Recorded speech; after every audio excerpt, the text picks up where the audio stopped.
Links to previous episodes are given in the video description, so don't forget to like, subscribe and share the video. The Alpha's Arcane Bride.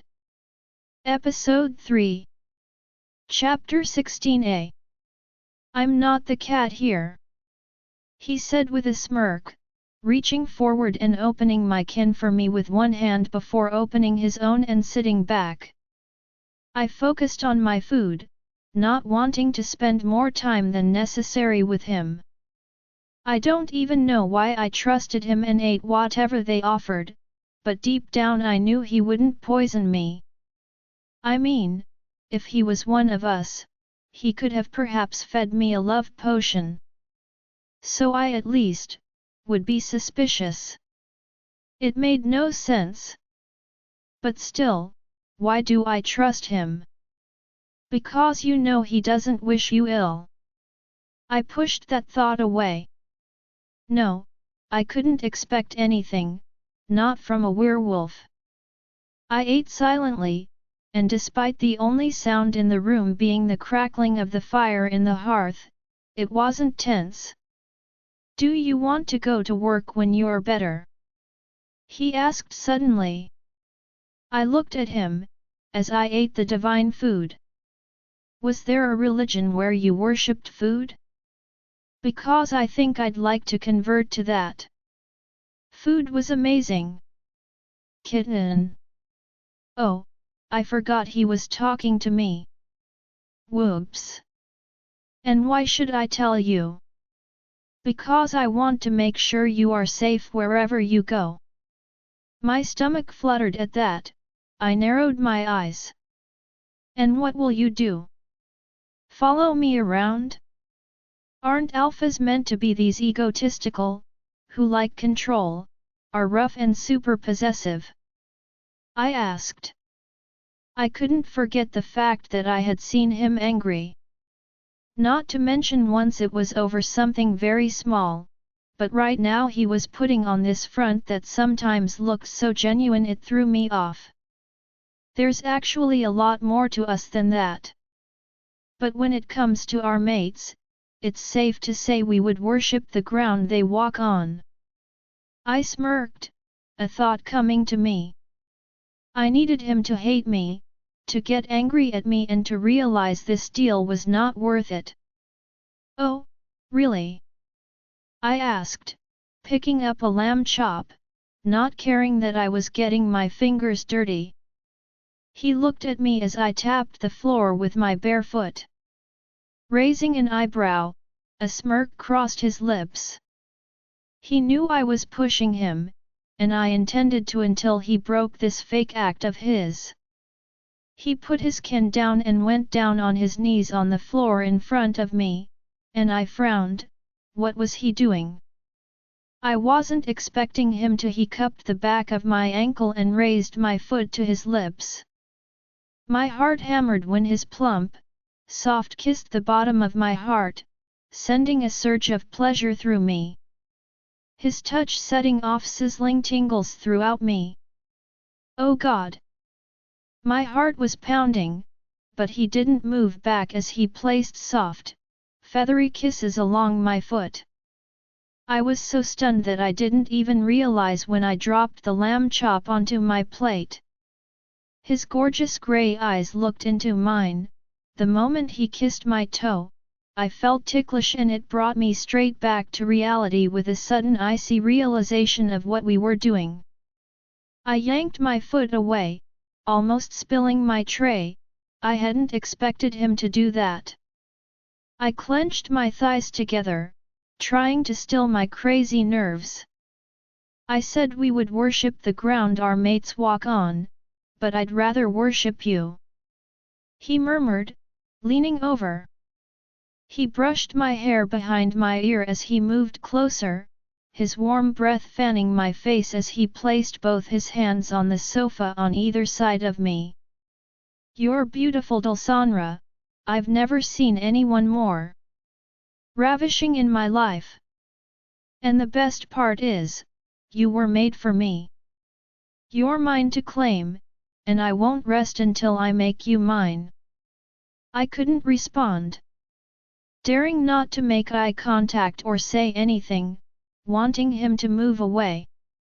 This contact was making my body react weirdly, the urge to yield was consuming me. His nose brushed my neck and a small whimper left my lips.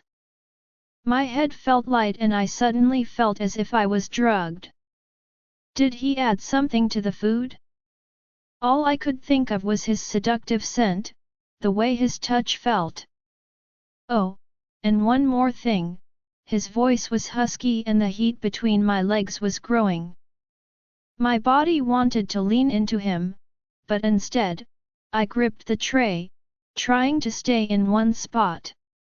I gasped when his hand cupped my knee, only making that ache throb harder.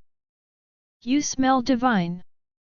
His words made me blink and I brushed him away a little with my shoulder, putting some distance between us as I moved my knee away from his touch and quickly picked up my can to take a big gulp, hoping he would back away. I looked at him, realizing his eyes were a dazzling green, his aura swirling around him and my own stomach twisting in fear suddenly. What happened? Why was he? My heart thumped louder as I saw the flash of his canines and his now clenched fists. Why was he shifting? Something in my eyes made him hesitate, and he got up swiftly, turning away. I am an alpha kitten. Yes, I'm possessive with an animalistic side, but the only time I'll show that side of me is when you want me to. When you trust me and when you beg me, because that time will come. His voice was deeper as he glanced back at me with those deep green eyes. Before he turned and left. His words rang in my head and I couldn't fight the effect it had left on me. I wasn't stupid enough to deny that I had gotten turned on. What confused me was that my body had a mind of its own around him, that scared me too. I was too damaged to let myself yield to this. Whatever this was. The fear of his dark side frightened me, and I was too far gone to feel anything else. Why was I even considering it? I looked down at the plate of food, no longer hungry. Rayhan. When will you realize that we can never be? Rayhan, the scent of her arousal was breaking every inch of my resolve and self-control. I did not want her to see that. Since when was I not able to control myself? I locked the door to the bedroom I was staying in, as she was in mine, and took a deep breath. The image of her startling eyes, her heart pounding. I wanted her. No, I needed her. I wanted to taste her. Was it wrong to think of her like this? Maybe, but right now I needed it. Imagining her hands all over me, did I have to think so dirtily of her? I mean, if she knew. I don't know how she'd take that. But I couldn't help it, I don't think she even realizes how appealing she is. Even earlier, when she bent down to place the drinks on the table, if I wasn't in front of her, I would have gotten one fine view. And then she sat down, exposing those legs.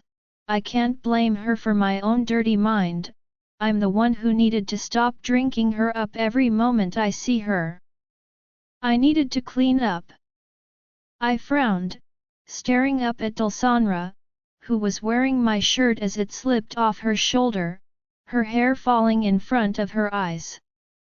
When did she come to my room? My heart was racing as she climbed on top of me. Dulsanra, she whispered. She touched my neck, but before I could even grab hold of her, a banging sound made my eyes fly open and I groaned. A dream. What? You busy dude, I could come back here. Shut it, Chris, what is it? It's your mom on the phone. And he seriously mentioned that what? I got up, walking to the door. I opened it enough to snatch my phone from him and slammed the door shut in his face. I'll deal with him later. Hey, Mom! I said, rubbing my neck and taking out the kinks. Rayhan darling, seriously. Why are you doing this to me? Her soft, melodious voice was laced with worry. Doing what, Mom? I loved her to bits, I really did, but she worried too much. Not coming home. She whispered, I'm worried about you, I miss you.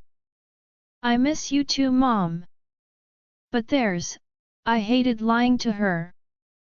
I knew I was going to lie to her and Dad about going on the extra training, but having to lie myself was a lot harder. There's some stuff I need to do, I promise to call daily if that helps. You never do, Rayhan, it's me who always has to chase up a call. Okay, listen, I don't want any excuses. Next month there is a family event that I want you to attend and I won't take no for an answer. She said firmly. Fine. Mom, I need to go shower. See, Mom, he's trying to get rid of you. Rayhana's voice came. At least I'm not the one posting provocative pictures on social media. I remarked. Low blow, Ray. Actually you're probably not, but everyone knows what you and your man whore for a best friend probably get up to. Okay, I probably asked for that. We are not alike. I wasn't an angel either. But still, I am not Chris. You are recognized by who your friends are, brother. And that pig-headed blonde is a player.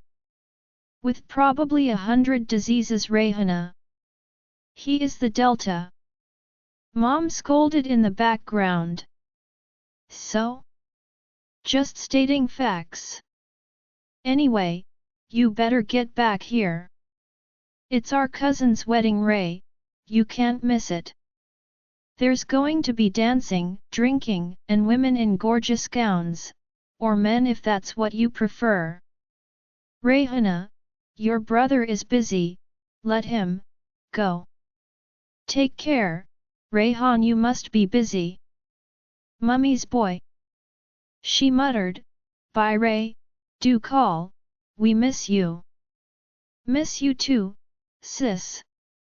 I said, despite our banter, she was still my little sister. One who could talk a lot, I feel sorry for her future mate. I plugged my phone into charge, my dream returning to me. Why couldn't I have stayed asleep for a little longer? 3 hours later, Chris and the girls had left. Rose had given Dulsanra food and bid her farewell as I wasn't able to face her, not after I had ended up thinking dirty about her in the shower again. Help me. Things were just getting harder with each passing day, and I had known they would continue to, but after what happened last night. I ran my fingers through my hair, as I unlocked the apartment and entered. I had popped to her workplace, telling them she hadn't been well, because I had a feeling she might want to return there. Also, her loser of a boss was in the hospital with a number of broken bones, so there was no way he'd be out of the hospital for a few weeks, and by then I hoped to have won her over. Okay, I needed to face her. I can't believe this was me now. I was someone who never had a problem facing a woman, not even after an awkward situation. I mean, I've slept with Kiera and am not awkward about it. That was one that turned into a weird situation. I slept with my cousin's mom whilst she was pregnant with him. Yeah, not something I'll ever bring up, but it's the truth. Nice going, Rayhan. Back to my kitten, let's face her. I walked to her door, about to knock when it was pulled open to reveal Dulsanra fully dressed. Her scent hit me as I looked her over. Her hair was pulled into a ponytail, a few strands framing her face. She wore a blue long-sleeved top that had a boat neck, the fabric stretched at her and hung slightly loose at her narrow waist. She had it paired with black jeans and boots. The sleeves of her top half covered her hands as she looked up at me, her heart racing. I was sure last night was playing in her mind just as it was mine. I swallowed, trying not to let the urge to pull her clothes consume me. The others have left, so it's just the two of us. Want to go out or something? Also, I ended up popping down to the diner. He is in the hospital and he won't be out for a few weeks. No one mentioned you, so it's safe to say he didn't mention his own deeds. I ran my hand through my hair, watching her. I told them you weren't well. I was thinking you could get back to work if you like, and then after 2 weeks you can decide what you want to do. Okay, that was just a ramble, but it wasn't my fault when she looked so good. Also, the fact I was guilty of what I did thinking about her. Maybe I was overreacting, but she was my mate, not just an object that I had gotten off to. Women are more than objects of lust, I swear. I blame Chris for corrupting me. She crossed her arms and raised an eyebrow. What did you do? She asked suspiciously.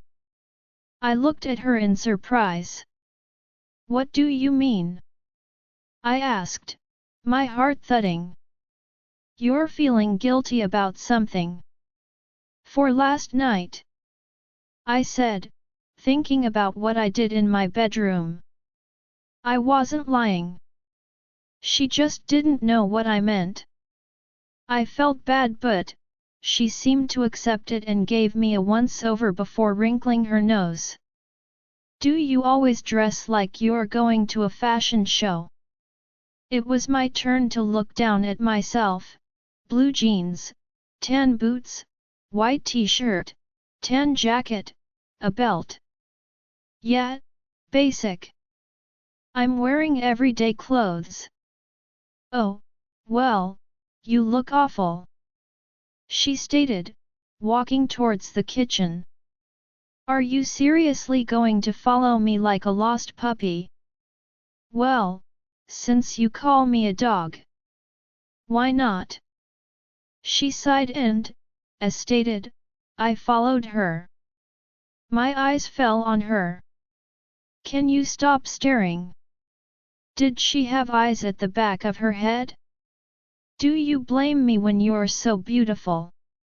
She stopped, turning around so fast I almost bumped into her. You know, there's actually something I think you should see. She said, stepping back. I slipped my hands into my pockets wondering what it was. This might get you off my back, and we can end this deal. She said, with a humorless smile. Before I could even reply, she reached for the hem of her top, and to my surprise, she took it off completely, leaving her standing there in just her pale pink t-shirt. I knew she was nervous. She turned to show me her back. My wolf's anger and pain mixed with my own, I stepped back. It was worse than the front. The number of gashes was alarming. Some hadn't even healed properly, leaving them puffy and raised.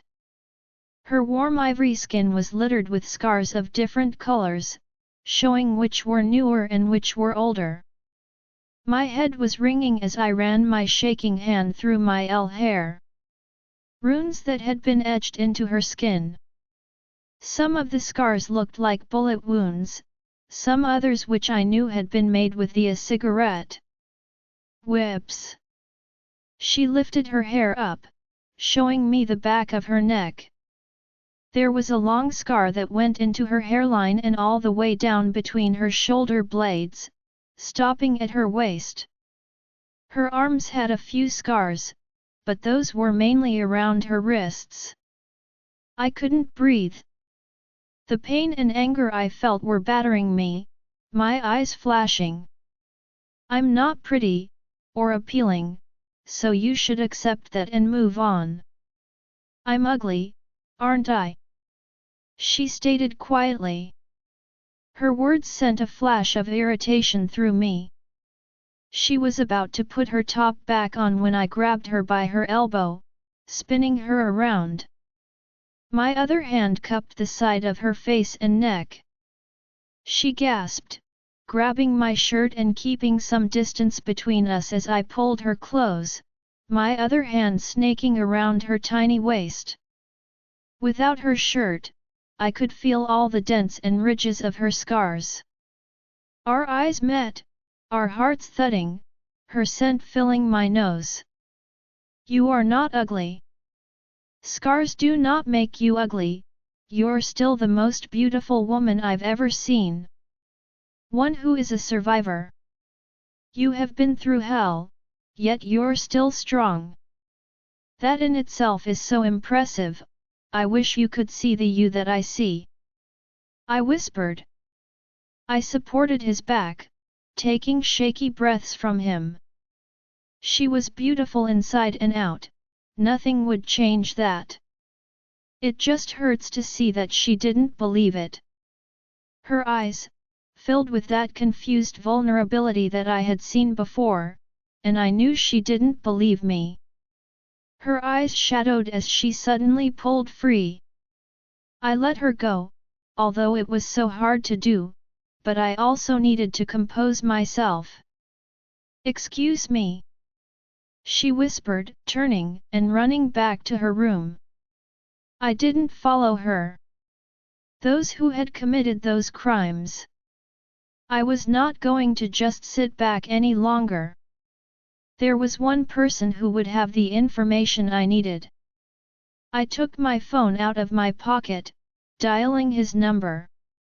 The phone rang a few times before it was answered. To what do I owe the pleasure that made you call and ruin my day? His cold, mocking voice came down the line.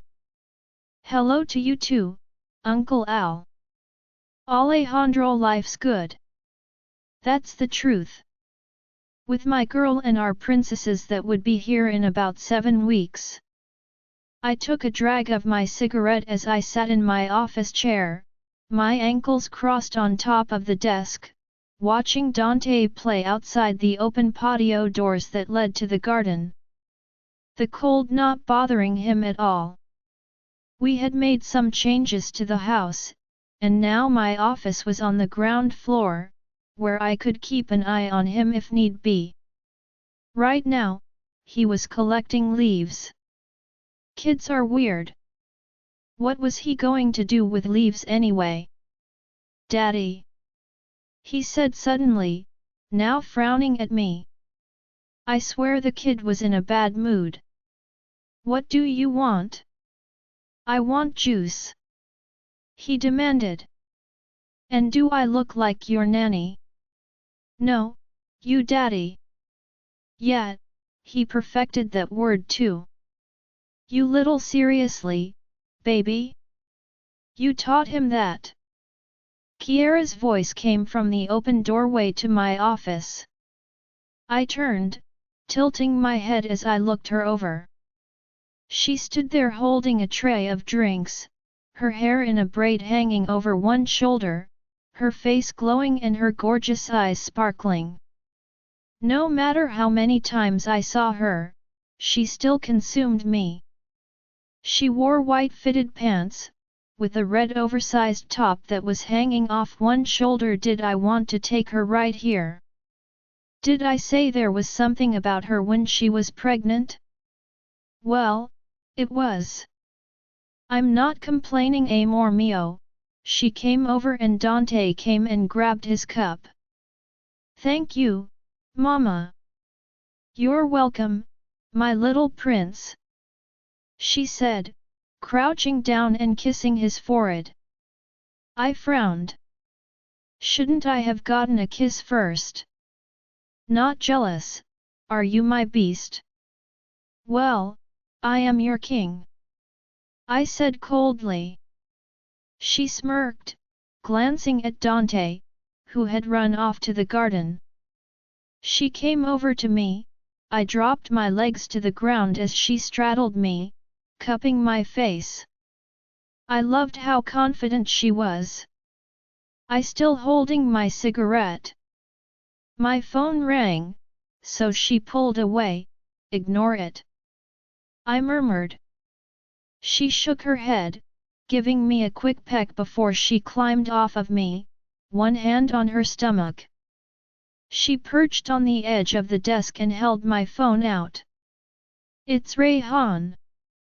Now, what did he want to call me for? I answered it, my eyes fixed on my princess. To what do I owe the pleasure that made you call and ruin my day? Hello to you too, Uncle Al. His annoying voice came. Hey, Rayhan. Kiara said, hey Kia. Yeah, if the pleasantries are done. What do you want? I asked with a frown as Kiara gave me a look. I still found him irritating, but I didn't hold anything against him anymore. Kiara and I were in a place where nothing could come between us. Rayhan was just my nephew, and an annoying one at that. I had a favor to ask actually. He sounded serious. I frowned. Go on. Kiara picked up her glass, sipping her juice. Is it just the two of you there? He asked quietly. I put him on speaker so Kiara could hear him better, although we had good hearing either way. Yeah. Do you have the files on all the rogues that are now part of the Sangui pack? He asked. Marcel's pack. I do, why? Because I need them, all of them. The ones that settled in other packs, the dead, the ones still alive. His voice was cold and I could sense the anger in it. I can't just hand over sensitive information without a valid reason, Rayhan, you should understand that. You can do whatever you want. I need it. Something was up and I wanted to know. He was meant to be back by now. Maria had been planning a huge welcoming home bash, but he had suddenly gone on to attend extra training. Training that he was not part of since I know the team behind it, so where exactly was he? Usually, I wouldn't have given a hard time considering he's 21, but the fact that he wanted such information. You can tell us, Rayhan, we won't tell anyone. You have my word. That information is only for data purposes, giving it out can be a bit. You understand, right? Kiara spoke firmly and gently. He sighed heavily. I found my mate. Kiara gasped, an excited smile crossing her face. Congratulations. When are we meeting her? Amor mio, as excited as you are, there's more to this, right? I asked, watching Dante now sit down as he arranged his wee tea, sodden leaves on the ground. The kid was weird. She was abused by werewolves, some of whom were definitely rogues. Wasn't able to keep the pain from his voice, and I wouldn't lie that I felt a flash of sympathy for him. But like I said, it was just for a split second. So, you want to find them? Kiara said. Her eyes held sadness and I know she hated to hear this stuff. What do you intend to do? Show her the pictures.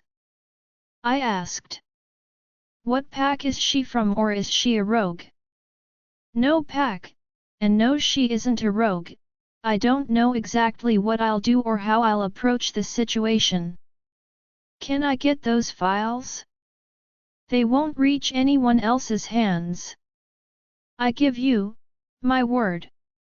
He was desperate, but if it was my mate, I'd kill them all. Fine, I said coldly. Thanks. Don't make it a habit, I said coldly. I won't. Bye. He hung up and I tossed my phone onto the desk, grabbing Kiera's wrist and pulling her up from the desk into my lap. I wrapped my arm around her and placed my other hand on her stomach, kissing her cleavage. Did she smell good? He sounded really pained. He also didn't mention where she's from. How can she not be from a pack nor a rogue? Maybe a runaway, we'll find out soon enough. I would think maybe a human, but doesn't make sense considering werewolves have abused her. That irritated me. How old was she? Probably around Rayhan's age, so this happened under my watch. Kiera looked anguished as she looked away. When you send him the files, ask him if he needs any help or support. It's clear he's handling this alone. She looked into my eyes, and I could see the pain in hers. I knew my queen gave a shit about everyone, it was one of the things everyone loved about her. I will. Now, how about you put those plush lips of yours to use? I said, wrapping my hand around her neck, about to kiss her when Dante banged the door. Daddy! No hurt mama! These Rossies! I growled as Kiera gave me a quick kiss and slid off my lap once again. Daddy isn't hurting me. Cooed to her irritating son. Unless you want me to, we both know you like it hard and rough, I remarked through the link, making her blush. Thank for mind linking at least, especially with kids, and there were 2 more on the way. I smirked as I watched them both. No, I wouldn't change. As for my goddess, tonight I'll stay with her until she can't walk. Oh yeah. She's all mine. Dulsanra, I couldn't face him, not after what happened. Did this mate bond really render wolves senseless? There were cases when even mated wolves were treated horrifically by their mates. Especially if the mate was a witch. It was rare, but it happened, and the stories were terrifying. The mate bond was not absolute, or there wouldn't be those who abused their mates. His word refused to leave my mind, or the way he pulled me close. I took a deep breath, feeling the painful tug in my chest as I pulled on my powers without realizing.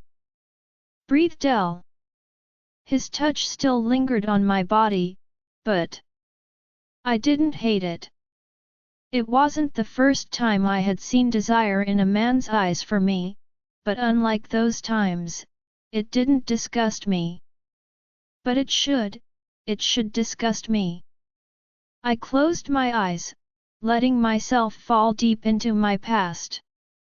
Flashback, look, Dawson thought she'd try to look pretty. Amaria laughed. I froze on the steps. It was my 12th birthday today. I had braided my hair and put on my cleanest clothes. They were still battered and frayed, but they were better than the others. Please not today. What's the occasion, you little? Dawson scoffed. It's my birthday. I said quietly, trying to control my anger and hurt. He came over, grabbing me by my hair and dragging me down the rest of the stairs before throwing me to the ground. Amaria laughed. She actually thought that would matter. She mocked scornfully. Stupid. I gasped when she whispered a spell and I was doused in scalding water. My eyes burned, my own power wrapping around me as I protected myself. That made them both hesitate. You dare try to evade a punishment? Dawson whispered, hatred blazing in his eyes. Well, I think we need to tell Dad she needs a stronger sealing spell, Amaria said coldly. Let me do this the old-fashioned way. Dawson said, keep watch, Amaria. Sure. She replied. My stomach twisted with fear and dread as Dawson yanked me up by my hair and dragged me into the nearest room. I'm sorry. I won't. I hated him. I hated being alone with him. Something changed and it made me uncomfortable. I should have let Amaria do what she wanted. Fear consumed me. I prayed to Hecate to protect me, for my creator would surely love me a little. She'll protect me, right? Too late for that, he said, shutting the door behind him and looking down at me. There it was, the weird way his eyes trailed over me. I shuddered as I wrapped my arms around myself, curling into a fetal position. I'm sorry, I pleaded. He crouched down, a disgusting smirk crossing his lips. You will become my plaything when you're old enough. But if you don't want that to come any sooner, take your punishments like a good girl. He whispered, his hand caressing my thigh. I nodded fervently.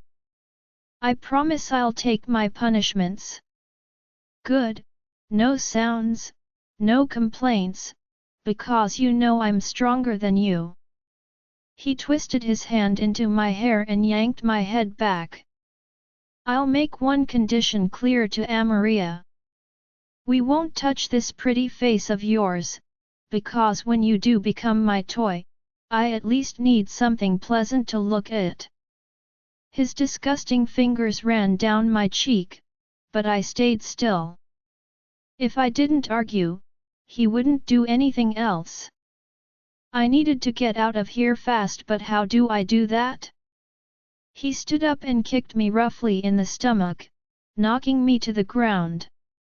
He continued to kick every inch of me. I covered my head, biting my lip and drawing blood, daring not to make a sound.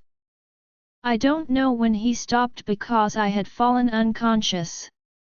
A knocking sound made my eyes fly open. I gasped, my heart thundering as I realized night had fallen.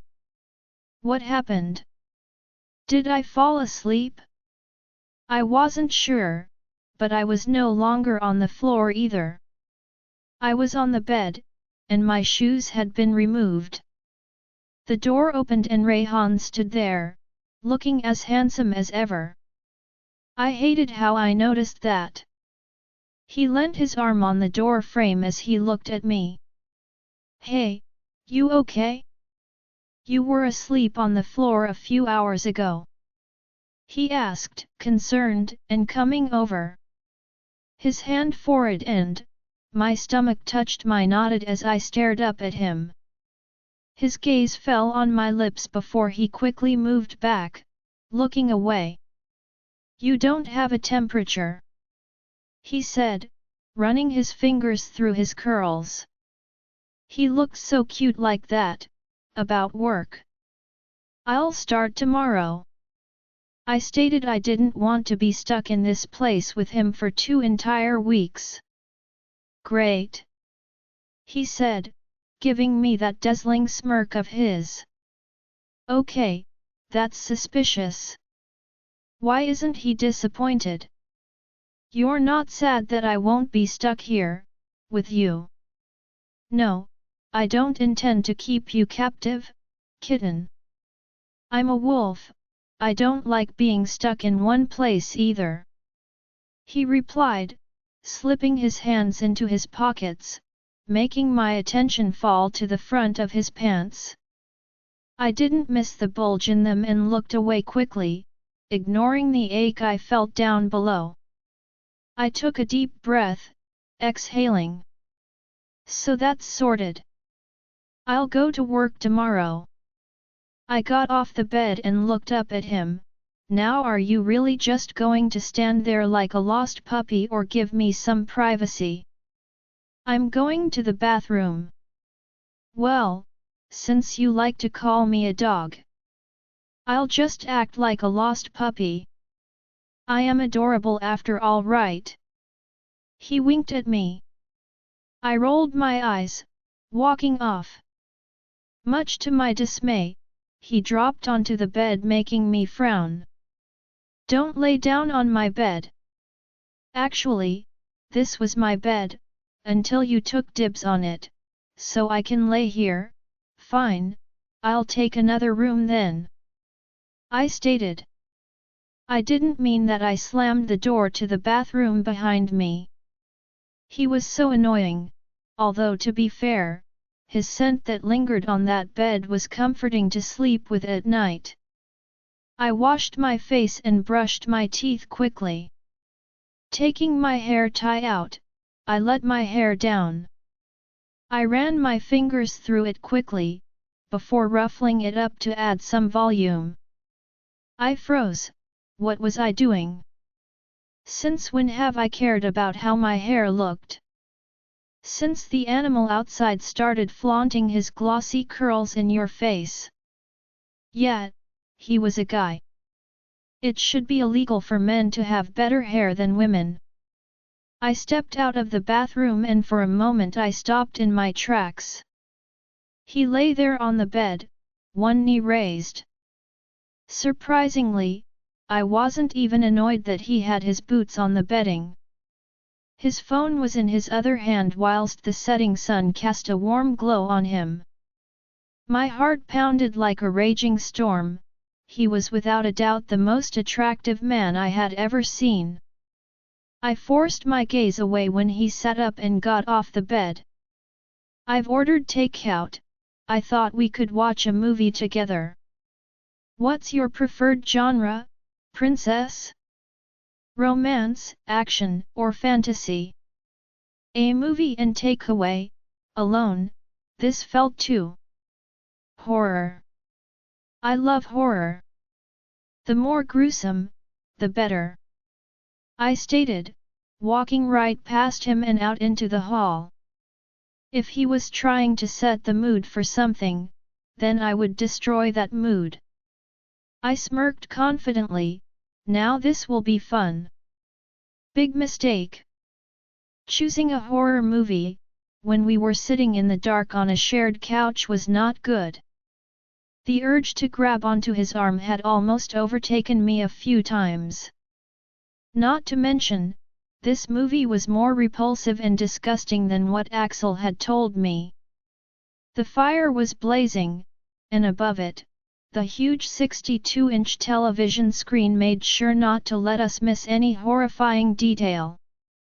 Although I didn't mind horror, this movie wasn't just disturbing, it was utterly disgusting and unsettling. The human centipede too.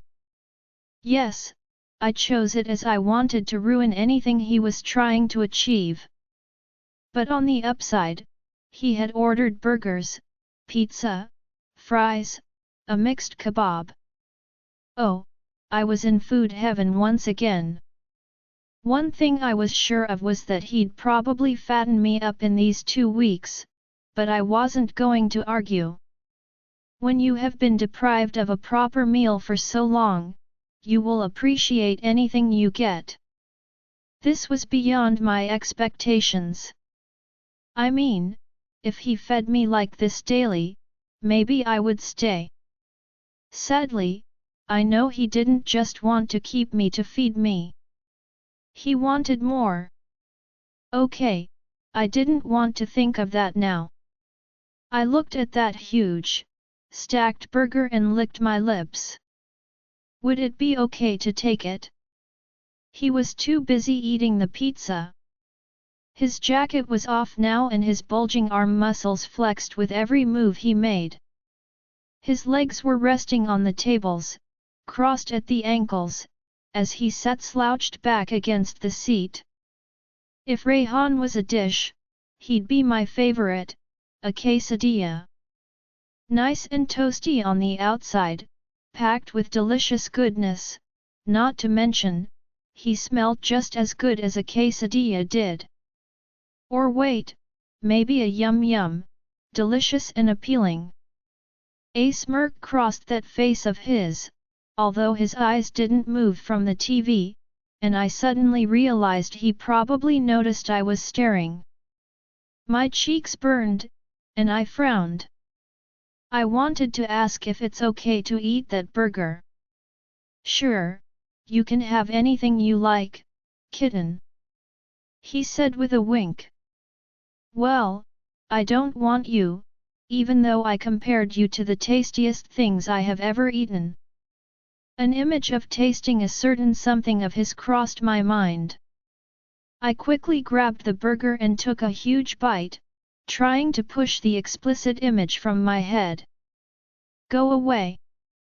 Gosh, my mind was dirty. He let out a soft chuckle. Sure you're okay, kitten? You look a little flushed. No, it's just hot in here, I stated, putting the burger down. Wrong thing to say. I glanced at him to see his eyes held that dark glint that made my stomach flutter. I quickly looked away, realizing I had got mayonnaise all over my fingers from when I squeezed the poor innocent burger to death. White mayonnaise. Oh, my mind was really going down the gutter. I stared at my finger, not daring to lick it off with the image that had now formed in my mind. It sure is hot, he murmured. Reaching over, he took hold of my wrist and, tugging it closer, ran his tongue along my finger, licking up the mayonnaise and sending a shuddering current of pleasure through me. My breath hitching when his lips wrapped around the tip, sucking it. With it, he sent a dangerously delicious jolt of pleasure right to my core. Rayhan the moment she grabbed the burger and sat back, making her boobs bounce, I wondered what went through that mind of hers. Her cheeks were flushed and the familiar squeeze of her thighs gave it away. I had enough women to know when I had an effect on them. When I sucked on her thumb, I didn't miss how her body reacted to me. She's so perfect. A temptation that I was succumbing to, I felt a rush of pleasure go through me as she inhaled sharply, her heart thudding like 1,000 beats of a drum.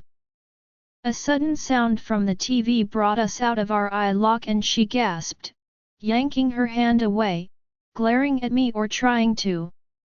Don't behave like an animal, she said quickly, picking up her can.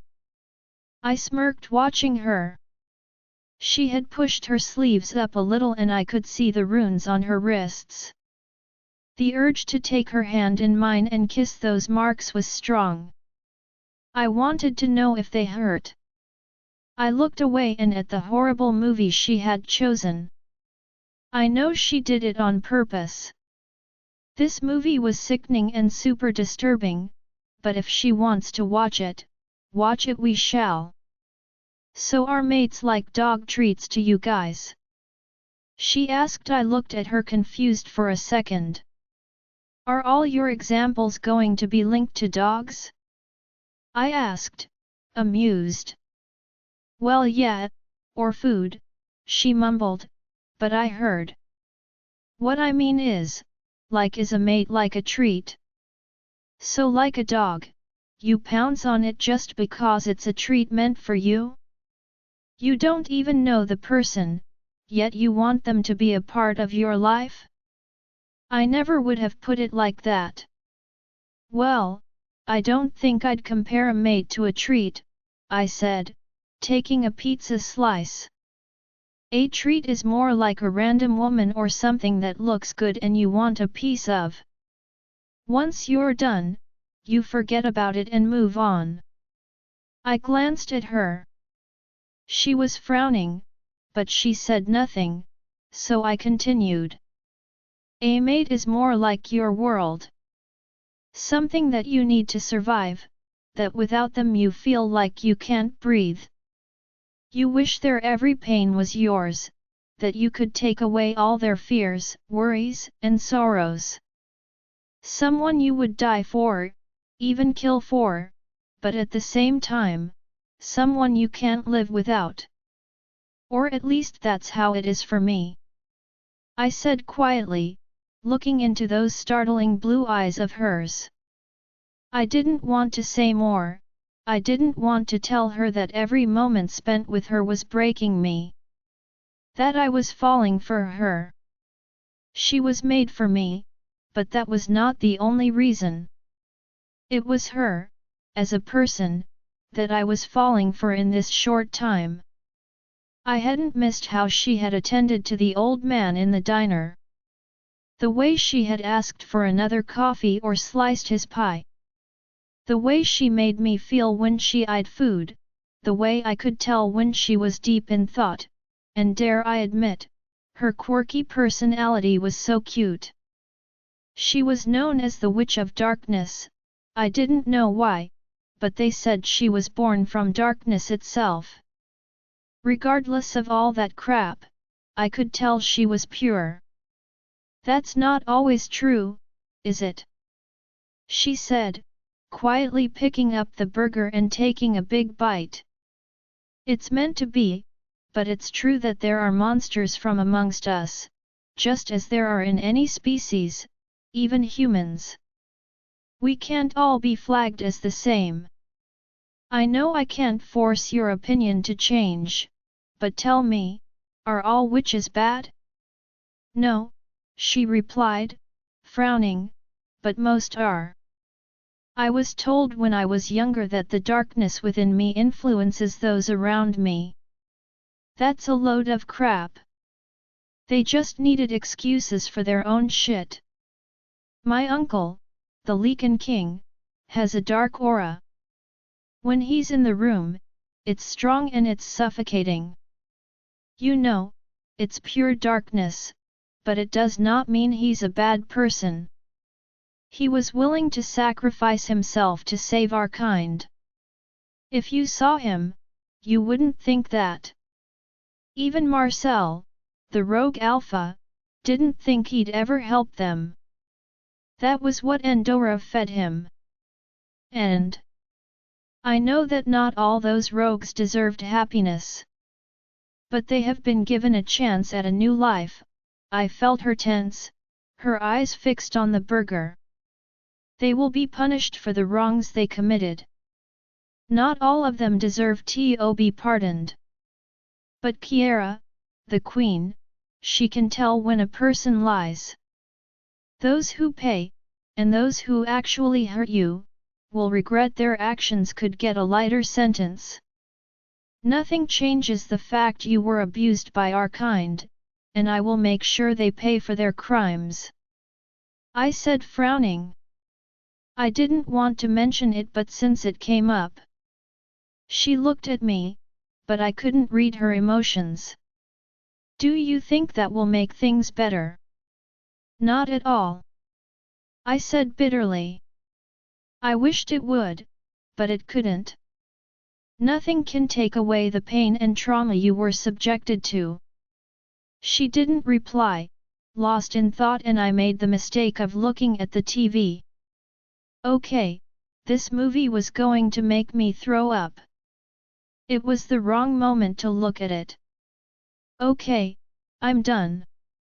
I grabbed the remote. We are not watching this, I said firmly, wanting to gag. Hey, you said I could choose, she exclaimed, placing her plate down as she tried to grab the remote. Yes, a movie, not something so repulsive. We're trying to eat and he's just given them laxatives. I'm going to throw up. Young girls looking for a date, poker, roulette, blackjack and more. I argued, holding the remote out of reach, managing to pause the movie on a very horrible scene. No. I want to watch it. More like you want to see me suffer. I frowned. She grabbed my shoulder and I forgot about the remote, my eyes going up to her as she knelt on the sofa trying to reach it. My eyes fell on her. I was brought back to reality when she finally managed to grab the remote. I blinked, tugging it out of her reach, but I didn't anticipate her strong grip. She gasped as I dragged her forward. She grabbed my shoulder to keep her balance from going face first into my crotch. Our hands remained around the remote as she now stared into my eyes, adjusting her position as she tried to yank it from me once more. I want to watch it, she said breathlessly. And I said no. I said, very aware that she was straddling one of my legs. Don't think of anything else, Rayhan. Just focus. She looked at me curiously. Aren't you trying to win me over here? She asked. I smirked. I am, by being myself. I won't put up a fake front to win you over. I said. This time I could see the surprise in her eyes, and was that appreciation? I wasn't sure because it was gone as soon as it had come. She suddenly seemed to realize our position and was about to move back, but before she let go of the remote, I let go. She looked at it shocked and I gave her a small smile. I may not like this movie, and I am an alpha, but I'm nothing in front of my mate. I said, taking hold of her wrist that rested on my shoulder and caressing it gently. She quickly moved away. I could hear her thudding heart, the intoxicating scent of Ylang Ylang orchestra, and that enticing scent that made me want to pull her close and kiss her hard. I saw the challenging glint in her eyes, and I had a feeling she was about to test me. Well, bring it on, kitten. She sat back, and to my relief, she turned the movie off, bringing up the homepage. Does your wolf have its own mind? Like in the books? Oh? Has she been reading werewolf romances? Kind of. I said. They are a part of us, but they have their own set of emotions, if that's what you mean. Shift, I want to see you in wolf form. She said suddenly. She sure had a habit of commanding me. Well, when we get together, I'll be the one commanding her in the bedroom anyway. Rayhan. That caught my attention. It was the first time she had called me by my name in that tone, and it sent a flurry of warmth through me. I actually could tell she wasn't British-born, she had an accent, and I loved it. I smirked. Want me to shift? She nodded, crossing her arms. I stood up. Just don't run like a frightened little kitten. I mocked. She frowned. I'm not scared of you, she said, her eyes widening at her own words for a second. I simply smirked. Well, if she wanted me to shift, I guess I could put on a little show. I kept my eyes locked with hers and lifted the hem of my shirt slowly over my head before tossing it onto the sofa. Her heart rate quickened and I smiled victoriously. Oh, I definitely had an effect on her. I reached for my belt and saw her glance towards me before she looked away. Eyes on me, kitten. I whispered huskily. Her cheeks tinged red as she turned her defiant gaze towards me. I gave her a wink as I undid my belt, smirking in satisfaction when her gaze dipped down. Dulsanra, why did I want to see him in wolf form? Was it to try to see that he wasn't just a monster? I wasn't sure, but I had only ever seen wolves killing. I don't even know why those words left my lips, but they did, and he seemed to find this all so amusing as he slowly peeled that shirt off his body. Eyes on me, kitten. His words ignited the burning fire within me, and I had no way to quell it. My heart thundered as my eyes dipped to his hands that slowly undid his belt. My chest rose and fell. I couldn't turn away. If I did, he'd just think he had one on me. I sat back and crossed my arms under my chest. "Do carry on," I said lightly.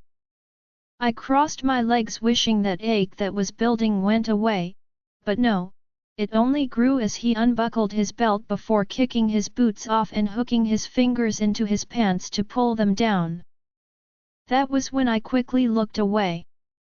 I had seen him once as a wolf when those monsters had attacked us.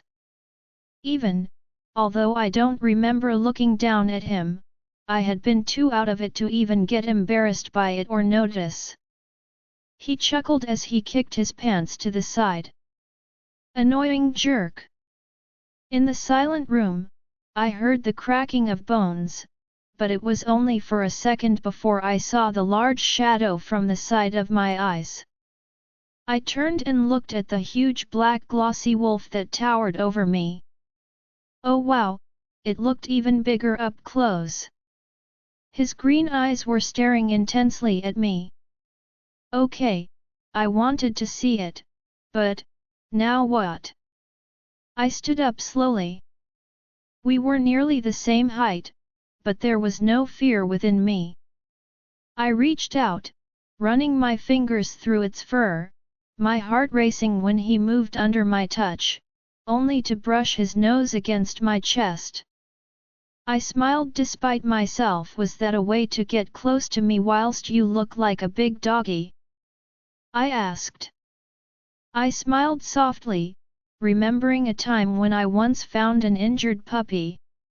I have always loved animals. They were my only companions, often enough. I don't know what happened to that puppy. Amaria had tried to kill it to upset me. I remember I quickly made it run away using a spell.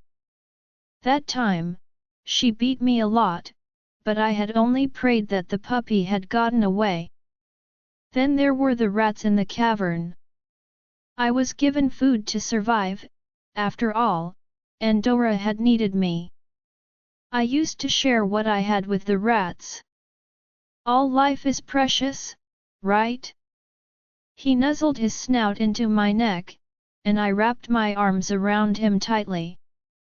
He purred and I smiled into his soft fur. Maybe I'd have liked you more if you were an actual animal, not a beast. I closed my eyes, leaning into his warmth.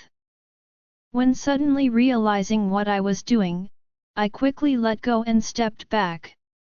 He sat down and nudged me gently. You can shift back now, I said, about to turn away when he licked my face. I gasped, a laugh escaping me. Yucky. Seriously, you're behaving like an actual animal. I wiped my face with my sleeve, giving him a frown that held no anger. Walking over to the sofa, I sat down and picked up my plate. I want to eat. He simply came over and sat down next to my legs.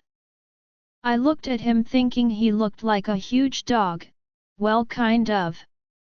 If I'd had something like you years back, maybe I'd have been safer, I murmured. He gently rested his head down next to my leg and didn't move. I ate slowly. His warmth was comforting, his aura was powerful yet soothing, and I realized I didn't mind him in this form. Yes, he was a werewolf. But I hadn't been abused by one in wolf form, unlike their human counterparts. Are you not going to shift back? I asked, looking into his green eyes. He shook his head and I smiled. Picking up his uneaten pizza slice, "Do wolfies like pizza?" I asked, dangling it out. He growled playfully and I smiled, tossing it up. "Fetch doggy." He practically rolled his eyes before reaching out and swallowing it. He definitely was not a dog. He didn't even jump, he acted all arrogant and mighty. "You're no fun. Couldn't you have at least jumped and caught it?" "Meh, boring doggy." I finished my food off, enjoying his warmth against my lap. The moment I moved the plate, his head rested on my lap. He sure was heavy. "How much do you weigh?" "You're a fatty." "You know, I can't just sit here and pet you, I need to clear this up," I remarked, running my fingers through his fur. Would his human hair feel as good? The image of him undressing, the way his abs rippled when he reached for his belt. How could he eat that much pizza and still look so good? My core throbbed and he growled, startling me with his eyes staring up at me. The intelligence within them was a stark reminder that he was not just a random huge wolf. "Excuse me," I said, easing away. I wasn't sure what caused that change in him, but it unnerved me. I got up quickly, gathered the rubbish, then leaving the room and the wolf behind. Not missing his eyes fixed on me, and I swear he was looking for sympathy. I had finished taking the dishes and boxes to the kitchen and returned to the lounge area with a cloth and spray, freezing when all I saw was Rayhan. Before he pulled his jeans up, his back towards me. My cheeks burned as I stood there frozen. "Oh my god, I just saw him. Oh my god. Come on in, kitten," I jumped, almost dropping the spray, praying he didn't know that I saw his tea was. "No, don't think of him." I kept my gaze on my destination, quickly spraying it and wiping it before I turned and rushed from the room before he could say anything else. I ran to the kitchen, a hand on my heart. He was as fine as the rest of him, his genes didn't lie. I quickly washed the dishes when I heard his footsteps, praying that my heart would calm down. "What's wrong, kitten?" he asked, walking to the fridge and taking a water bottle out. "Nothing," I replied. Oh, he knew exactly what happened. Good, he smirked, and I swear I wanted to slap him one. "I'm going to order dessert and hot drinks. Want a coffee? Or something?" Dessert? As much as I wanted to eat more, my tummy was full. "We can make coffee here," I suggested. "Yeah. I don't really know how to use this stuff." He motioned towards the coffee machine. I knew he was a pampered rich boy. This confirmed it even more. "What? Did you have people waiting on you hand and foot?" "Well, pretty much. And since I am the future alpha, no one minds making me a hot drink or something," he said, with a wink. I frowned coldly at him. "Yeah, I'm sure they didn't. With a face like that, I'm sure all the stupid women wanted to make him a hot drink. Maybe I'll make him one and dunk it on his head." Just the thought irritated me. "Well, I can make coffee. I'll teach you." "So, you'll teach me but not make me one?" he asked, raising an eyebrow. "Why should I make it for you? This place is yours, right? Isn't it your job to make me a coffee?" He frowned, now seeming to realize I was washing up. "Why are you washing up?" That's not your job. I've done work all my life, I said, finishing rinsing the last dish before turning the tap off. He instantly handed me a towel. I took it, my stomach fluttering as our eyes met, remembering our moment earlier in the lounge. He likes you, and it seems you like him more than me, he said softly. He was smiling warmly, yet I didn't miss the tinge of sadness in his eyes. An emotion that made my heart ache. That wasn't true, I just... My heart thudded when I realized what I had been about to think. No. Just no. Rayhan, I hadn't been able to sleep last night, firstly thanks to my wolf, who had been elated since Dulsanra hugged him. Despite the fact she didn't have a wolf, it didn't seem to bother him at all, he was clearly just happy to have his mate. The other reason was the fact that she clearly didn't hate wolves, it was the human side of werewolves she hated. That hurt, but I couldn't blame her. It was my kind who had hurt her, not werewolves in wolf form, but for the first time in my life I was jealous of my wolf, and although I could sense his comfort, I could also sense the smugness he was feeling. That was irritating. Stupid alpha wolf. I swear if he didn't cut his crap about her liking him, I wouldn't allow him to see her again, but, she had liked it, I had felt her calmness around him. It seemed I'd have to spend more time in wolf form if I wanted her to accept me, and not for fighting or running, but to play doggy, as Dulsanra would put it. The things I'd do for her. I had gotten up early before going for a run, grabbing breakfast then hitting the gym for a bit. I had insisted on taking her to work, which she agreed to after a bout of stubbornness.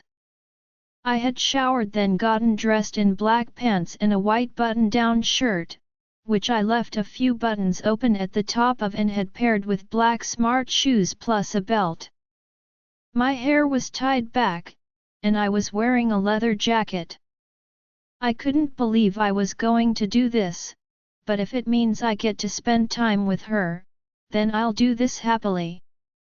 I wasn't sure how she was going to take it, but, hopefully, she wouldn't get too mad. You didn't need to bring me to work, she said, looking over at me. Her hair was up in a neat bun, but despite that, a few strands framed her face. She looked as beautiful as ever, wearing a simple black skirt that was just above her knees, paired with black tights and black shoes. I followed her to the door and, reaching past her, pushing it open and allowing her to enter first.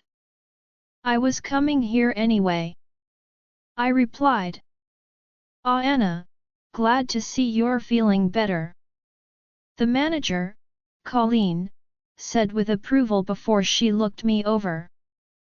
My. You will be drawing in the customers today. Excuse me? Dulsanra asked confused, glancing back at me. Your boyfriend, he offered to work here as he knew how short on staff we were.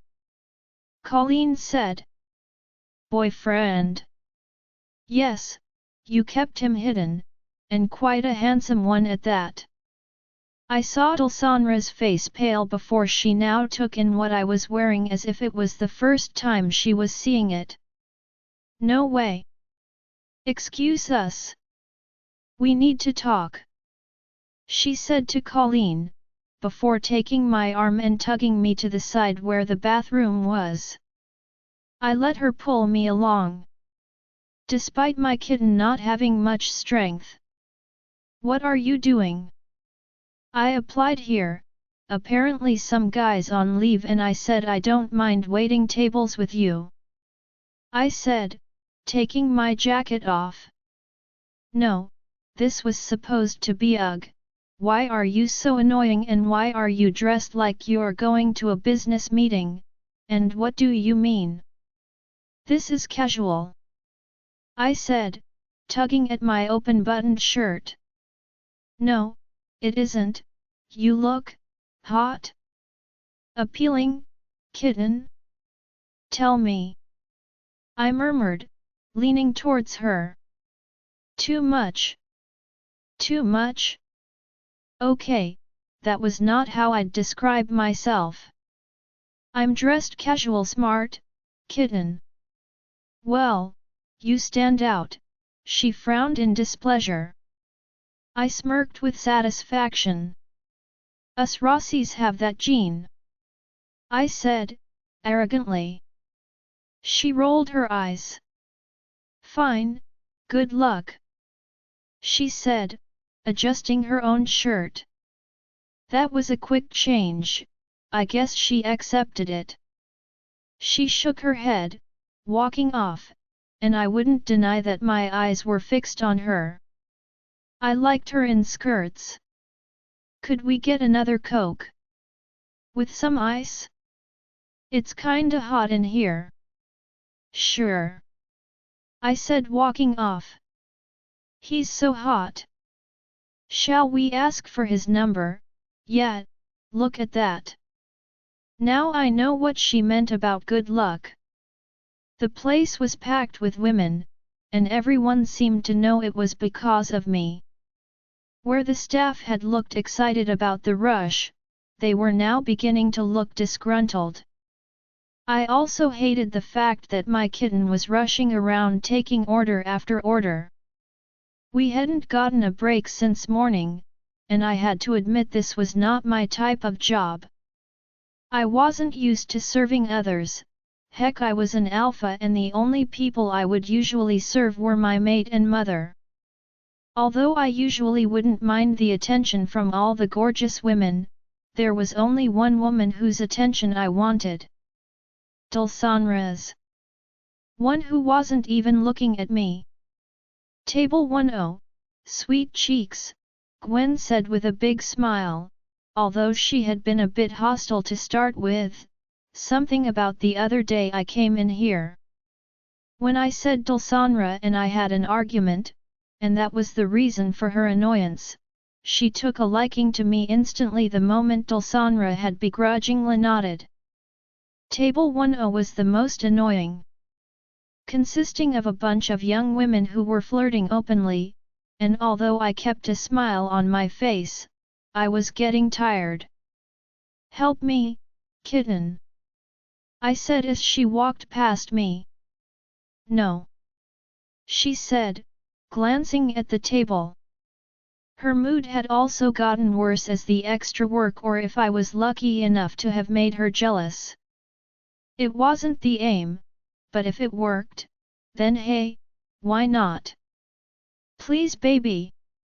She gave me a withering glare and stepped closer to me, motioning me to bend down.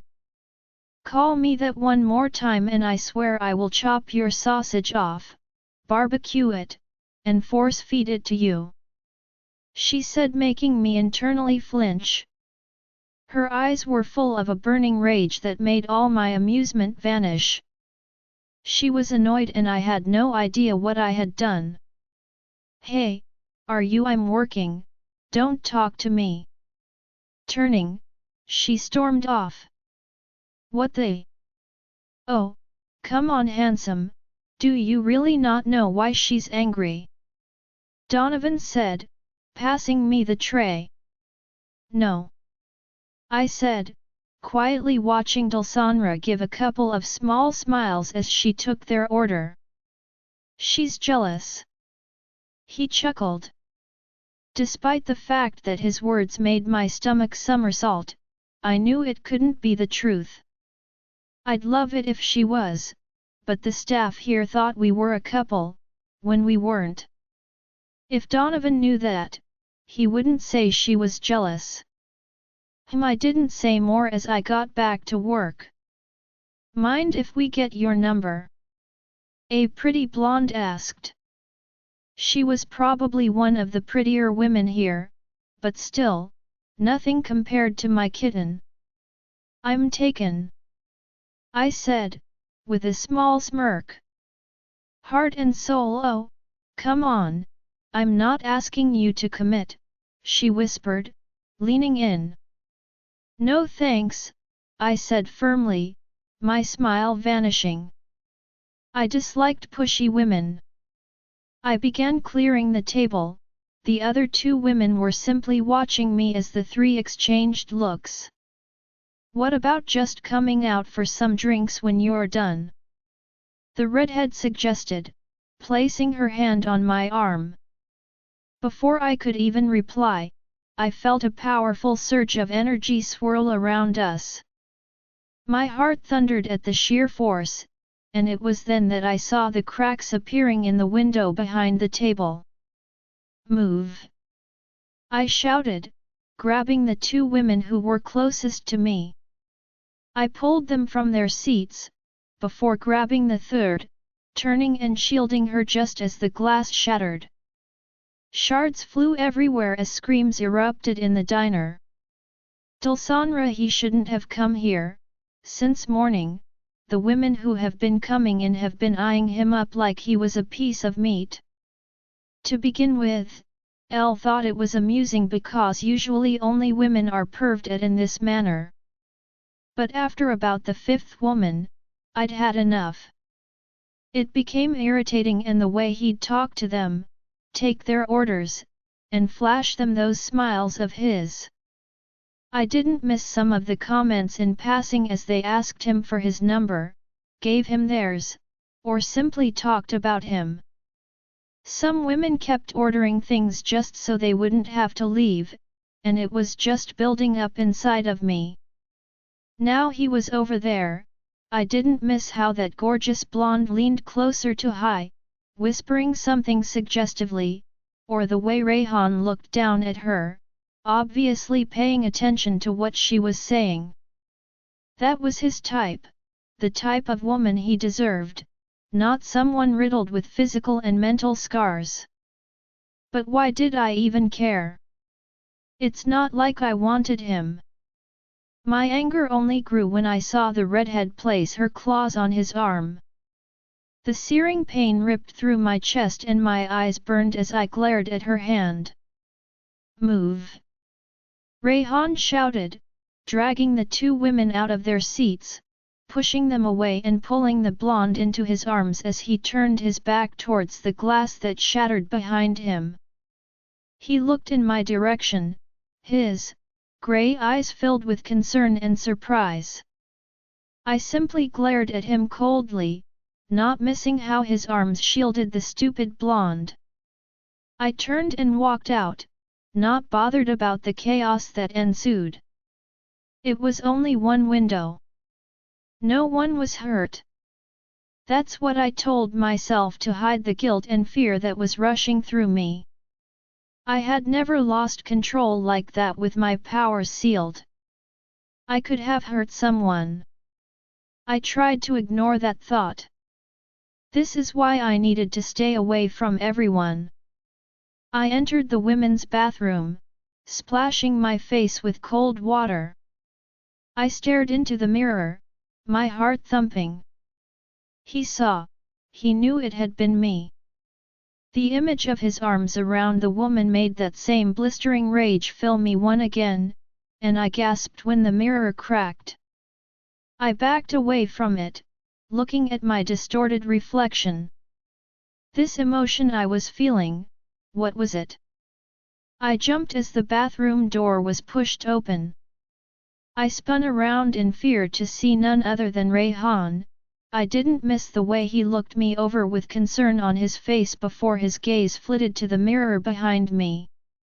Are you okay? He asked, entering the bathroom and shutting the door behind him. I turned away from him, not forgetting the scene from earlier, my chest heaving as I tried to control my emotions. My stomach sank when I realized what this feeling was: jealousy. My blood ran cold at that realization. I was jealous of other women talking to him, but I shouldn't be. It's not like he was mine. Dulsanra, he murmured softly, placing his hands gently on my shoulders. My heart thudding under his touch, I couldn't deny the tingle that went through me. "Go away," I said, my lips trembling as I tried to control the anger.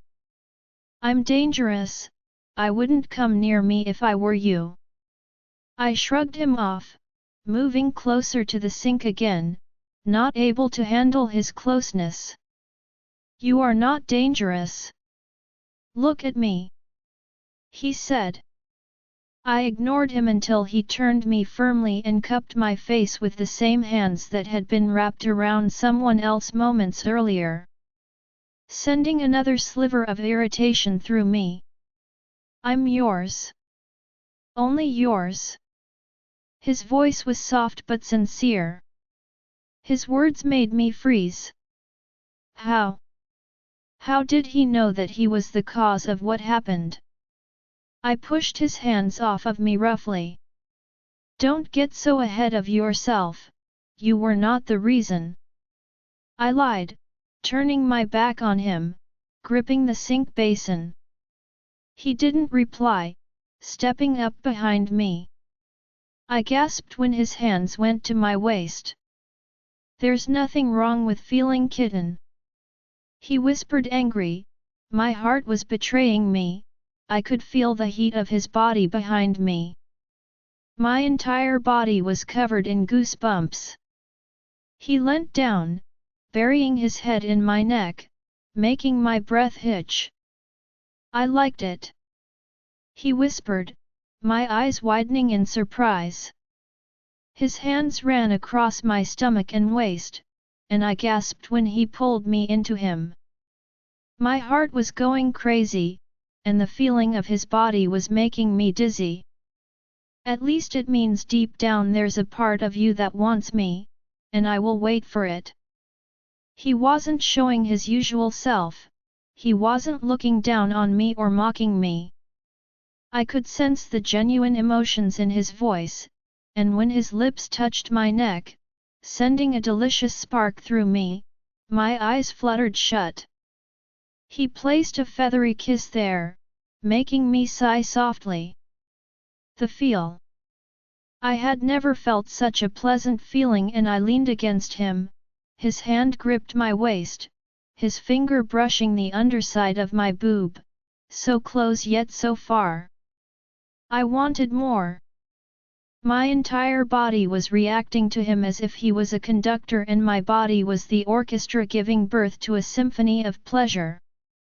His lips didn't leave my neck as he placed another kiss just above the last one.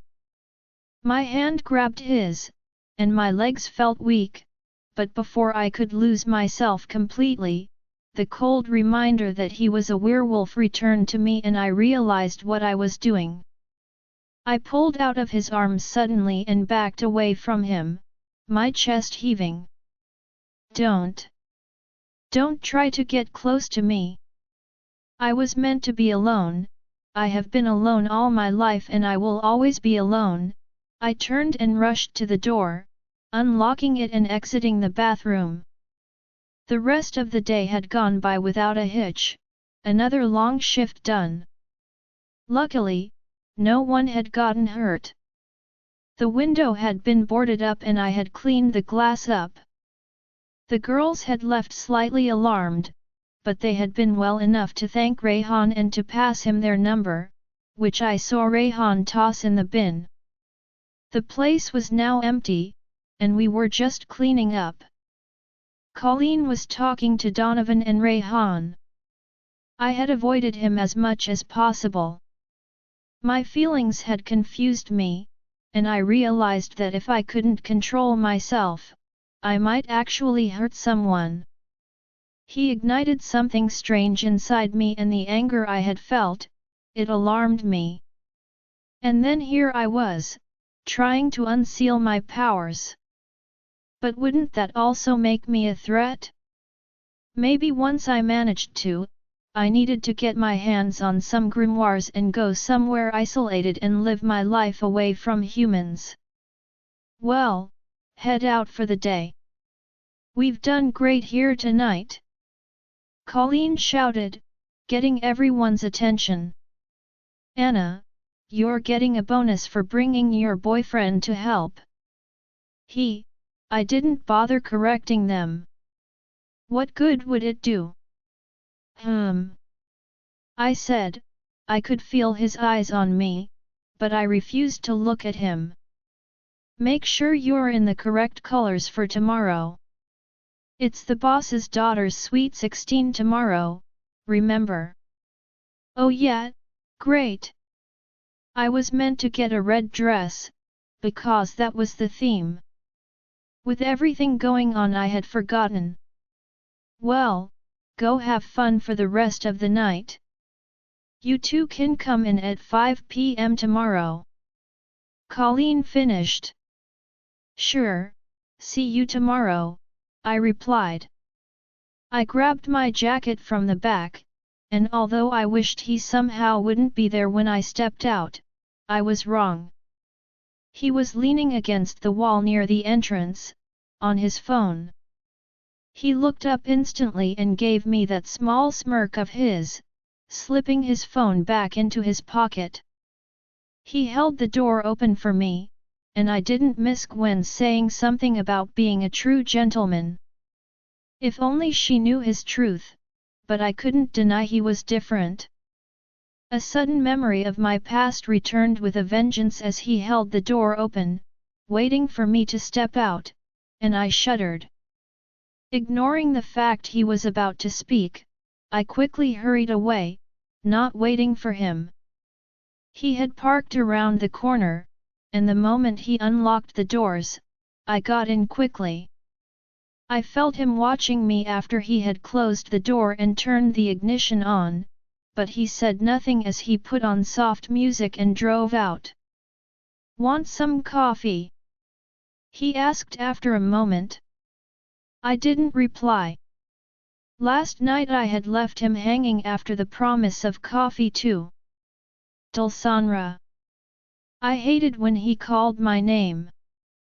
It felt like he was talking to me as an equal, and I knew I was abusing that. If it was anyone else, I'd be beaten by now. But maybe that's what I needed to see. To see the ugliness. He hid behind that face that was carved to perfection right down to that beauty spot on his cheek. He didn't push me again as we stopped at a drive-thru and bought 2 coffees and some donuts. Kitten. Did he not understand silence? Kitty cat. Seriously? Ugh, he was so annoying. Shut up. My little fiery snowflake. Did he realize how fiery and snow didn't even go together? Please grace me with your beautiful voice, my elven princess. He really had stupid names. He sighed, and I saw from the periphery of my eye that he reached out to me before changing his mind and dropping his hand. It seemed he had finally gotten the hint. I looked ahead into the darkness as we headed to his place. The cold outside, with the light splatter of rain and the loud howling of the wind, contrasted with the pleasant hum of the music and the steam from the coffee. The urge to reach for the cup was growing. No, I am not going to be bought by bribery. I frowned, staring ahead, when suddenly I saw a white glow split in the sky. Watch out! I shouted, but I didn't need to. He had slammed his foot on the brakes. One of his arms shot out and pinned me back in my seat as the car screeched to a stop. The smell of burning rubber was strong, followed by a blast of glowing white lightning that was coming right towards us. Rayhan glanced outside before his eyes blazed green as he pulled me into his chest, wrapping his arms around my tiny frame, shielding me from the rain of shattered glass. His arms enveloped my entire body as if I was something precious that he wanted to protect. The emotion I felt in my chest was foreign. But before I could even relish the feel of his warmth around me, he let go, brushing a piece of glass from my hair. "What was that?" he murmured, dusting the glass from my legs gently before getting out of the car. I got out too. In the headlights of the car, I saw the mark on the ground just in front of the car. My stomach sank as I realized what it was. Why were they so desperate to find me? "It's a locating spell. They're looking for me," I said, quietly glancing up at the cloudy night sky. "You mean they're coming?" he asked. I nodded, making sure to keep my face passive, my heart clenching painfully. "It's a powerful spell, and as I'm hiding myself, it's hard for them to locate me. They will track this mark, it pinpoints me and is kind of like a loophole to the spell that I've used. Give it a week at most before they find me. You should go, Rayhan, because when they do come, they won't spare you." Our eyes met, and I knew that, despite everything, I didn't want him to get hurt because of me. I owed him that much. "Walk away, Rayhan. Go home." I turned away, I needed to run, once again. But his next words made me freeze. "I am home. Wherever you are, kitten, that's my home." Rayhan, we had gotten home, showered and were sitting with fresh mugs of coffee made by my kitten and some store-bought brownies that were lying around. The spell had shaken her, I had seen the fear and despair in her eyes and the way that flicker of hope had faded from them.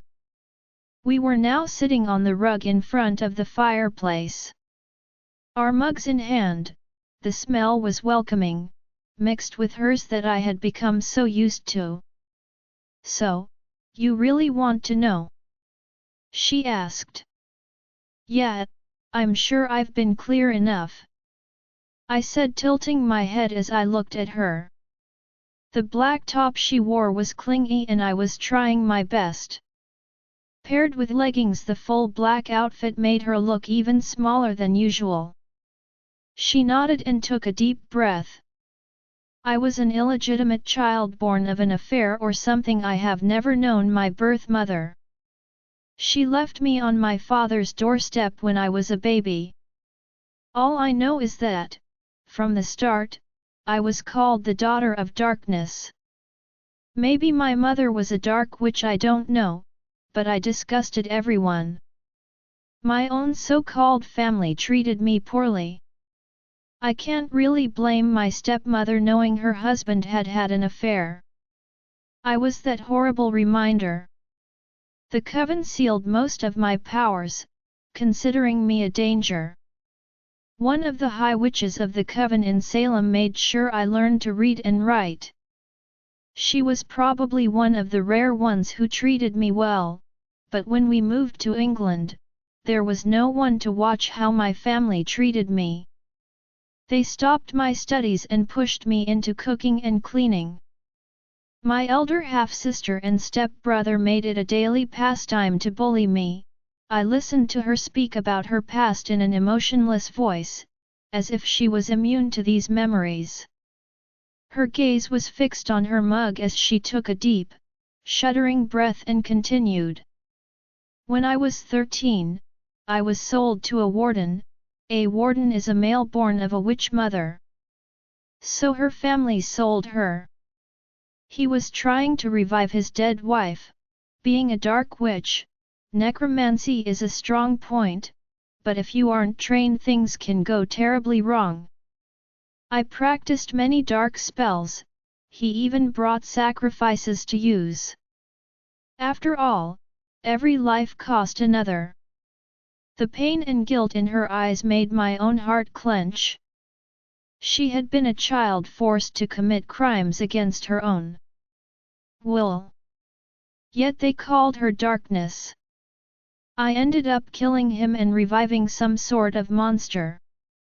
I don't know if it had any essence of his wife left, but I had to kill it too. I escaped from there, and it was shortly after that when Endora found me. From one abuser to the next. She had been through way too much shit. It was time she actually got to live her life. You've been through a lot, I said quietly. Well, after hearing what else I have to say, I'm sure any sympathy you feel for me will be gone, she said, with a more sardonic smile. Coffee. Try me, I challenge, taking a sip of my she had magic in her hands, no pun intended, the coffee tasted so good. You know how you keep saying that if it wasn't for my help, Endora would have done much worse? I nodded. Well, I'm the one who gave Endora the power she had. I contacted the witches of the past. She wanted access to some dark magic, magic that I now know how to use. She would force me until I reached my limits. I wasn't allowed to stop until I had retrieved the answers she sought. See this hair? I was born with brown hair. She started pulling on my life force for some of the spells. This is the result. Her greed for dark magic and power drove her humanity from her. She shivered and took a deep breath. Sadly, apart from what I was taught as a child, everything else I've been taught was dark magic.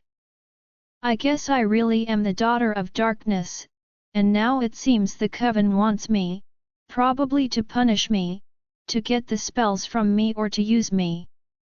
God knows. Her voice was pained, despite how much she tried to hide it.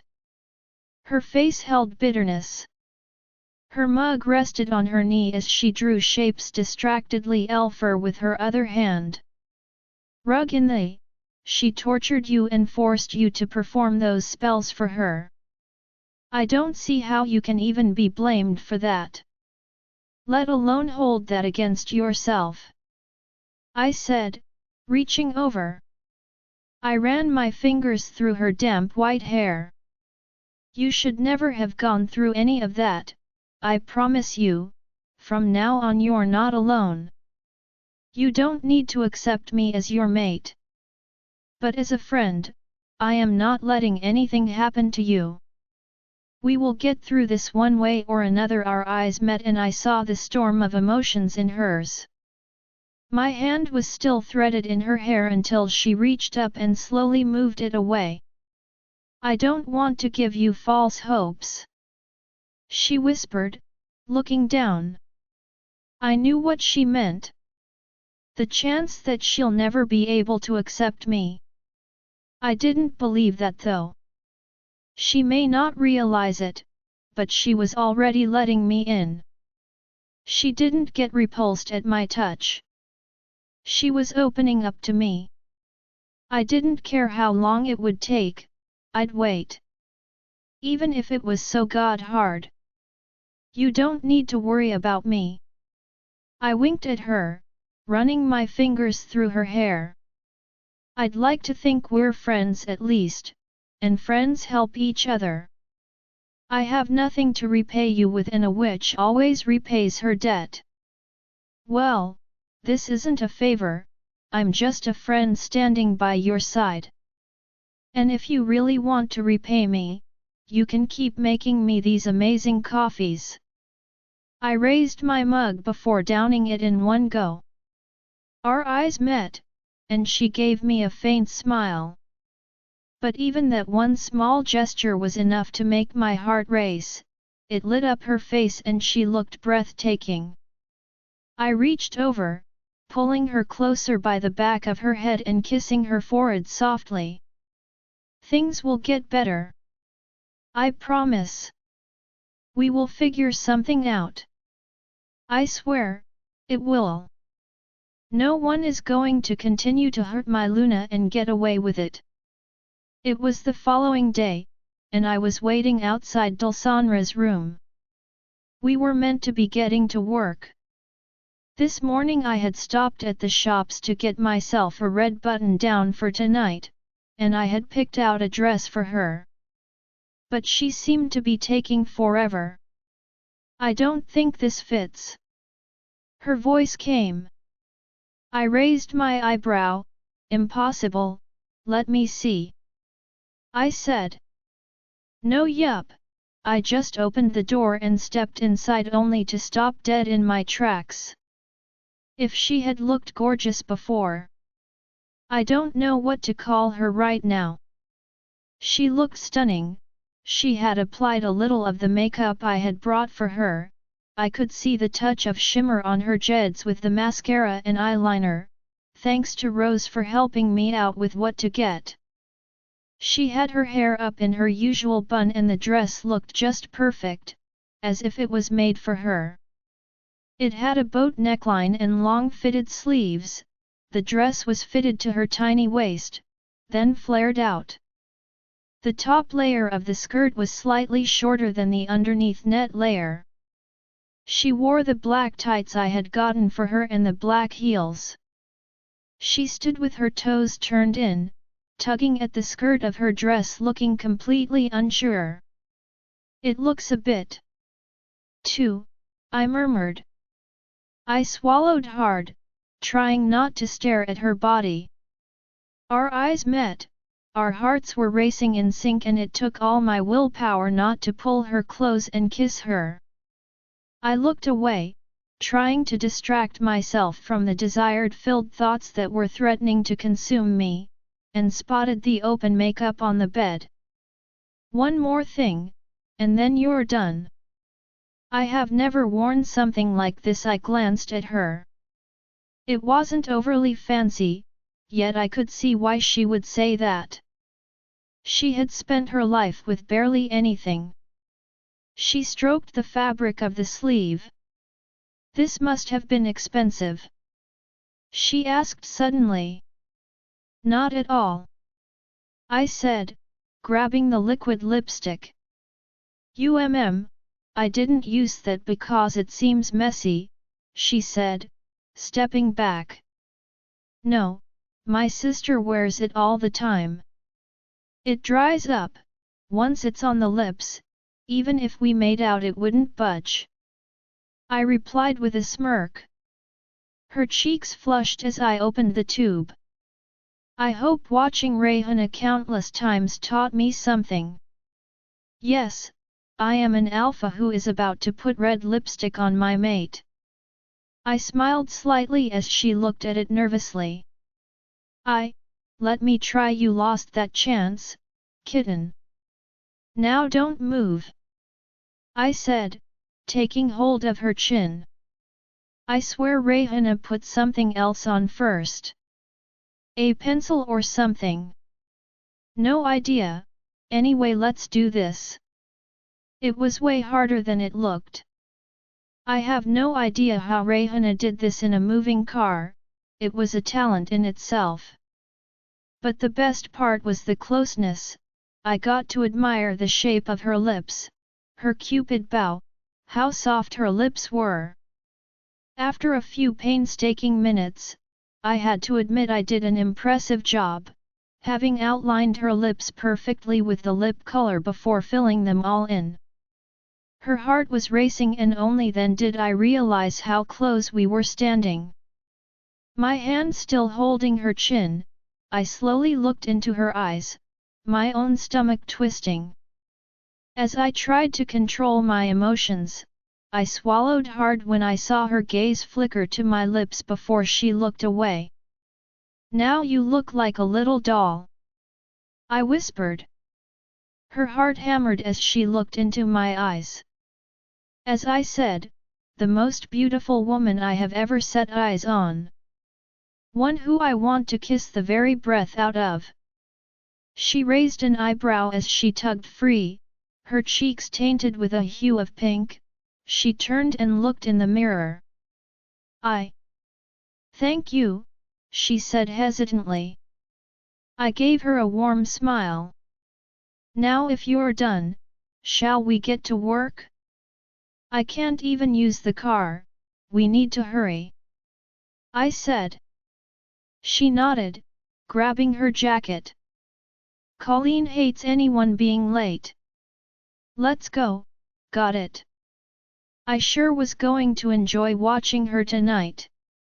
Join our Facebook and WhatsApp group for more updates, link is given in description. Rest audiobook will be continued in next episode.